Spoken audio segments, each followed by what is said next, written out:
안녕하세요. 오늘은 재건축에 대해서 알아보도록 하겠습니다. 재건축은 노후 불량화된 주택을 철거하고 그 부지에 주택을 새롭게 건축하여 주거 환경을 개선하는 도시 정비 사업입니다.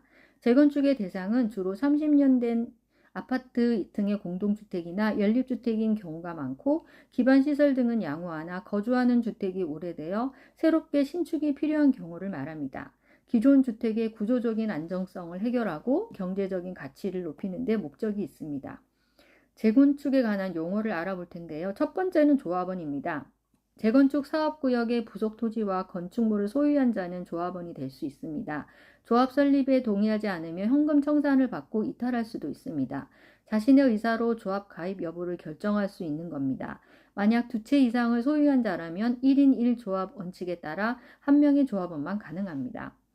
조합원의 권리로는 재건축 이후 새로운 건축물의 분양권을 우선해서 받습니다. 기존 주택의 면적에 따라 같은 면적이나 추가 금액을 내고 더 큰 평형을 선택할 수도 있습니다. 또한 사업이 성공적일 때 새 건축물의 가치 상승에 따른 이익을 창출할 수도 있기도 하고, 조합 설립, 사업 시행 인가, 시공사 선정 등 중요한 과정의 의사를 결정에 참여할 수 있는 의결권을 가지고 있기도 합니다. 의미로는 재건축 조합원은 사업에 필요한 공사비, 운영비 등 사업 비용을 분담금으로 부담해야 합니다. 또한 정기적으로 참석하여 사업 추진과 관련된 절차에 협조해야 할 의무가 있습니다. 두 번째는 분담금입니다. 분담금이란 사업이 진행되는 동안 발생하는 지출 비용을 기존 주택 소유자들이 분담하는 금액을 말합니다. 분담금에는 사업비용, 기부 체납과 같은 공공기여 비용, 재건축 과정에서 발생되는 이자 등과 같은 금융비용으로 이루어져 있어요. 사업의 용적률이 높아 추가 세대가 늘어나면 일부 분양의 수익으로 조합원들의 분담금이 줄어들고, 반대로 시장 상황이 악화되어 분양가가 낮아지게 되면 조합원의 분담금이 높아지게 됩니다. 그 다음 용어로는 부담금이 있습니다. 재건축 부담금이란 재건축 사업을 통해 조합원들이 얻게 되는 이익이 일정 기간을 초과하는 경우에 그 이익 중 일부를 공공에 환수하기 위해 부과되는 금액입니다.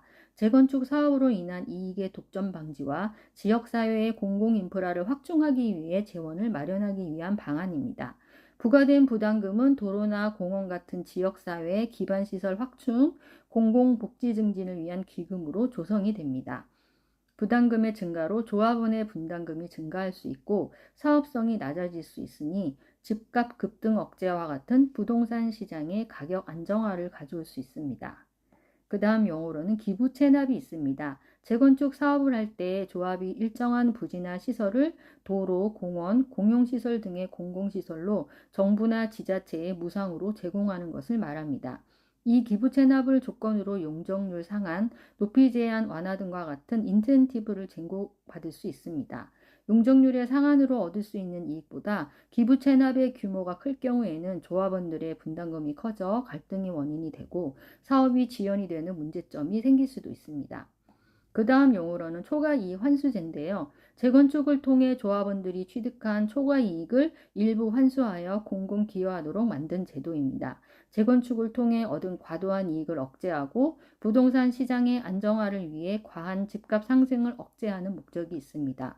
재건축 후 조합원 1인당 초과이익이 평균 3천만 원이 넘어가면 부과가 되고 최대 50%까지 부담금이 부담됩니다. 단 장기 보유 1주택자는 최대 70%까지의 감면 혜택이 있습니다. 재건축의 주요 특징을 알아보겠습니다. 첫 번째는 대상 건물의 노후도입니다. 재건축은 주로 30년 이상 된 건물 또는 안전진단에서 구조적, 기능적인 문제가 있어 재건축의 필요성을 인정받은 지역을 대상으로 합니다.